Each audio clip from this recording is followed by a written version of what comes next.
ನಮಸ್ಕಾರ ಫ್ರೆಂಡ್ಸ್. ದಿನ ಏನಪ್ಪ ಸಾಂಬಾರು ಮಾಡೋದು ಅಂತ ಯೋಚನೆ ಮಾಡ್ತಾ ಇದ್ದೀರಾ?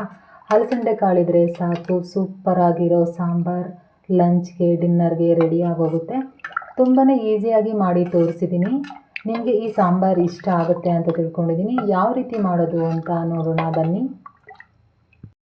ಫಸ್ಟು ನಾನು ನೆನೆಸಿರೋಂತಹ ಹಲಸಂಡೆ ಕಾಳು, ಸ್ವಲ್ಪನೇ ಕಡಲೆಕಾಳನ್ನ ಹಾಕಿದ್ದೀನಿ. ನೆನೆಸಿರೋಂಥ ಕಾಳು ಇದು ಒಂದು 6ರಿಂದ 7 ಗಂಟೆ ಆದರೂ ನೆನೆಸಿದ್ದೀನಿ ಫ್ರೆಂಡ್ಸ್. ತುಂಬ ಚೆನ್ನಾಗಿ ನೆನೆಬೇಕು ಕಾಳುಗಳು, ಸಾಂಬಾರು ಚೆನ್ನಾಗಾಗುತ್ತೆ ಮತ್ತು ಗ್ಯಾಸ್ಟ್ರಿಕ್ ಇರೋದಿಲ್ಲ. ಕಾಳು ಚೆನ್ನಾಗಿ ನೆನೆಸಿ ಸಾಂಬಾರು ಮಾಡೋದ್ರಿಂದ ಗ್ಯಾಸ್ಟ್ರಿಕ್ ಅನ್ನೋದು ಆಗೋದಿಲ್ಲ.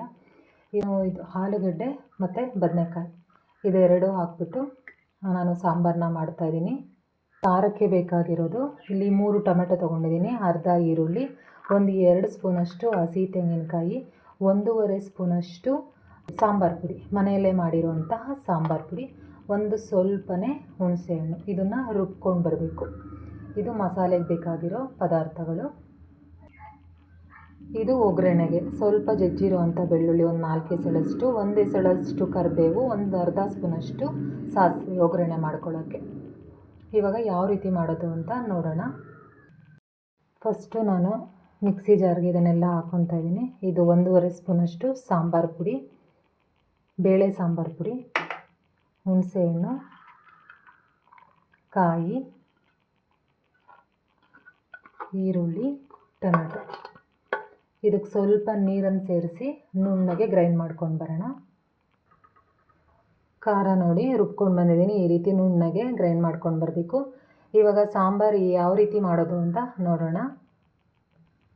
ನಾನು ಹಲಸಂಡೆ ಕಾಳು ಸಾಂಬಾರನ್ನ ಡೈರೆಕ್ಟಾಗಿ ಕುಕ್ಕರ್ನಲ್ಲೇ ಮಾಡ್ತಾಯಿದ್ದೀನಿ. ಒಬ್ರೊಬ್ಬರು ಒಂದೊಂದು ಥರ ಮಾಡ್ತಾರೆ, ನಾನು ಈ ರೀತಿ ಮಾಡ್ತಿದ್ದೀನಿ. ತುಂಬಾ ಚೆನ್ನಾಗಿರುತ್ತೆ. ಸ್ಟವ್ ಮೇಲೆ ಕುಕ್ಕರ್ನ ಇಟ್ಟು ಕುಕ್ಕರ್ ಬಿಸಿ ಆದಮೇಲೆ ಎಣ್ಣೆ ಹಾಕ್ತಾಯಿದ್ದೀನಿ. ಸ್ವಲ್ಪ ಎಣ್ಣೆ ಬಿಸಿ ಆಗಲಿ. ಇವಾಗ ಎಣ್ಣೆ ಬಿಸಿ ಆಗಿದೆ, ಸಾಸಿವೆ ಹಾಕ್ತಾಯಿದ್ದೀನಿ. ಸಾಸಿವೆ ಚಟಪಟ ಅಂತ ಸಿಡಿದ್ಮೇಲೆ ಕರಿಬೇವನ್ನು ಹಾಕ್ತಾಯಿದ್ದೀನಿ.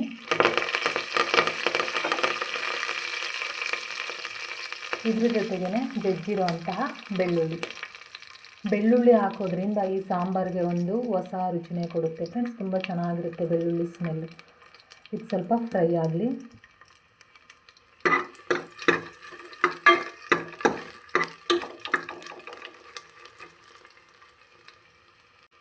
ಇವಾಗ ನೆನೆಸಿರೋ ಅಂತಹ ಕಾಳುಗಳನ್ನ ಹಾಕ್ತಾಯಿದ್ದೀನಿ.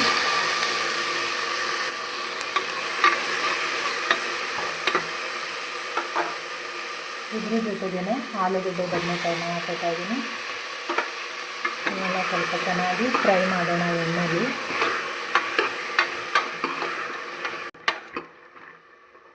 ಕಾಳುಗಳು ತುಂಬ ಚೆನ್ನಾಗಿ ನೆಂದಿದೆ. ಒಂದು 2 ವಿಷಲ್ ಕೂಗಿಸ್ಕೊಂಡ್ರೆ ಕಾಳು ತುಂಬ ಚೆನ್ನಾಗಿ ಬೇಯುತ್ತೆ. ಕಾಳಿನ ಜೊತೆಯಲ್ಲಿ ಈ ಥರ ಖಾರ ಹಾಕ್ಬಿಟ್ಟು ಕುಕ್ಕರಲ್ಲಿ ಮಾಡಿದ್ರೆ ಕಾಳಿಗೆ ಚೆನ್ನಾಗಿ ಖಾರ ಹಿಡಿಯುತ್ತೆ ಫ್ರೆಂಡ್ಸ್. ಅದಕ್ಕೆ ನಾನು ಈ ರೀತಿ ಮಾಡ್ತಾಯಿದ್ದೀನಿ. ಇವಾಗ ನಾನು ರುಬ್ಬಿರೋ ಅಂತಹ ಖಾರ ಸೇರಿಸ್ಕೊತಾ ಇದ್ದೀನಿ, ಮಸಾಲೆನ. ಈಗಲೇ ನೀರನ್ನು ಸೇರಿಸೋದು ಬೇಡ. ಸ್ವಲ್ಪ ಖಾರ ಎಲ್ಲ ಹಸಿ ವಾಸನೆ ಹೋಗೋವರೆಗೂ 1 ನಿಮಿಷ ಸಾಕು. ಸ್ವಲ್ಪ ಬಾಡಿಸ್ಕೊಳ್ಳೋಣ, ಇದು ಹಸಿ ವಾಸನೆ ಹೋಗೋವರೆಗೂ. ತುಂಬಾ ಚೆನ್ನಾಗಿರುತ್ತೆ ಇದು. ಮುದ್ದೆಗೆ, ಅನ್ನಕ್ಕೆ, ಚಪಾತಿಗೂ ಚೆನ್ನಾಗಿರುತ್ತೆ. ಇಡ್ಲಿ ದೋಸೆಗೂ ಎಲ್ಲದಕ್ಕೂ ಕೂಡ ತಿನ್ಬೋದು. ತುಂಬಾ ಟೇಸ್ಟಿಯಾಗಿರುತ್ತೆ. ಇದು 1 ನಿಮಿಷ ಬೇಯಲಿ, ಖಾರ ಹಸಿ ವಾಸನೆ ಹೋಗೋ ತನಕ. ಇವಾಗ ನೋಡಿ ಸ್ವಲ್ಪ ಖಾರ ಚೆನ್ನಾಗಿ ಬೆಂದಿದೆ. ಒಂದು 2 ನಿಮಿಷನೇ ಬಿಟ್ಟಿದೆ ನಾನು. ಇವಾಗ ಮಿಕ್ಸಿ ಜಾರ್ಗೆ ಸ್ವಲ್ಪ ನೀರನ್ನು ಸೇರಿಸಿ ಹಾಕ್ತಾಯಿದ್ದೀನಿ. ಇವಾಗ ಎಷ್ಟು ಬೇಕೋ ಅಷ್ಟು ನೀರನ್ನು ಸೇರಿಸ್ಕೊತಾ ಇದ್ದೀನಿ. ಇನ್ನೊಂದು ಸ್ವಲ್ಪ ನೀರನ್ನು ಸೇರಿಸಿ ಸಾಕು, ಇಷ್ಟೇ ನೀರು ನೋಡಿ. ಈ ಹದದಲ್ಲಿ ಇದ್ದರೆ ಸಾಕು. ಸ್ವಲ್ಪ ಬೆಂದರೆ ಸ್ವಲ್ಪ ಗಟ್ಟಿ ಆಗುತ್ತೆ, ಮತ್ತು ತಣ್ಣಗಾದಮೇಲೆ ಇನ್ನೂ ಸ್ವಲ್ಪ ಗಟ್ಟಿ ಆಗುತ್ತೆ ಸಾಂಬಾರು. ಸ್ವಲ್ಪ ಗಟ್ಟಿಯಾಗೇ ಇರಲಿ, ತುಂಬ ತೆಳ್ಳಗೆ ಮಾಡ್ಕೊಂಡ್ಬಿಡಿ. ಮುದ್ದೆಗೆ ಹತ್ತಬೇಕು ಸಾಂಬಾರು, ಆ ರೀತಿ ಮಾಡಿಕೊಂಡ್ರೆ ಈ ಸಾಂಬಾರು ತುಂಬಾ ರುಚಿಯಾಗಿರುತ್ತೆ. ರುಚಿಗೆ ತಕ್ಕಷ್ಟು ಉಪ್ಪನ್ನು ಸೇರಿಸಿ ಸ್ವಲ್ಪ ಚೆನ್ನಾಗಿ ಮಿಕ್ಸ್ ಮಾಡಿಕೊಂಡು ಸ್ವಲ್ಪ ರುಚಿ ನೋಡ್ಕೊಂಡು ಬಿಡೋಣ.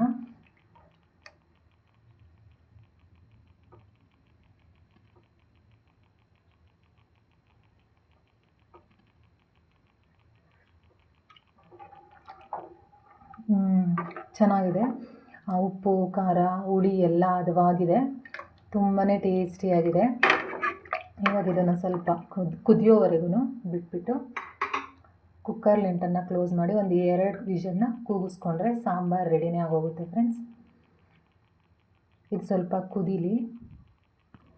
ಈ ಅಲಸಂದೆಕಾಳು ಸಾಂಬಾರಿಗೆ ನಾನು ಹುಣಸೆಹಣ್ಣು ಮತ್ತು ಟೊಮೆಟೊ ಎರಡೂ ಕೂಡ ಸೇರಿಸಿದ್ದೀನಿ. ಈ ಸಾಂಬಾರು ಸ್ವಲ್ಪ ಹುಳಿ ಮುಂದೆ ಇದ್ದರೆ ತುಂಬ ಚೆನ್ನಾಗಿರುತ್ತೆ ಸಾಂಬಾರು.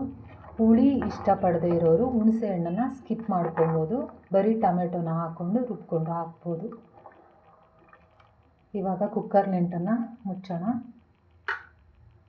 ಕುಕ್ಕರ್ ಮುಚ್ಚಳ ಮುಚ್ಚಬೇಕಾದ್ರೆ ಒಂದ್ಸಲ ಟೇಸ್ಟ್ ನೋಡ್ಕೊಂಡ್ಬಿಡಿ. ಉಪ್ಪು ಏನಾದರೂ ಕಡಿಮೆ ಇದ್ದರೆ ಉಪ್ಪನ್ನು ಸೇರಿಸ್ಕೊಂಡು ಕುಕ್ಕರ್ ಮುಚ್ಚಳನ ಮುಚ್ಚೋಣ. ಒಂದು 2 ವಿಷಲ್ನ ಕೂಗಿಸ್ಕೊಳ್ಳೋಣ ಫ್ರೆಂಡ್ಸ್. 2 ವಿಷಲ್ ಆದಮೇಲೆ ನೋಡಿ ಸಾಂಬಾರು ಏನು ಸೂಪರಾಗಿದೆ, ಎಲ್ಲ ಚೆನ್ನಾಗಿ ಬೆಂದಿದೆ. ಕಾಳುಗಳು ಸಹ ನೀಟಾಗಿ ಬೆಂದಿದೆ, ನೋಡ್ತಾ ಇರ್ಬೋದು ನೀವು. ನೋಡಿ ಎಷ್ಟು ಚೆನ್ನಾಗಿ ಬೆಂದಿದೆ ಕಾಳುಗಳು. ಈ ರೀತಿ ಬೇಯಿಸ್ಕೊಂಡ್ರೆ ಸಾಂಬಾರು ಸೂಪರಾಗಿರುತ್ತೆ. ಮುದ್ದೆಗೆ, ಅನ್ನಕ್ಕೆ, ಚಪಾತಿ, ದೋಸೆ ಎಲ್ಲದಕ್ಕೂ ಸೂಪರಾಗಿರುತ್ತೆ.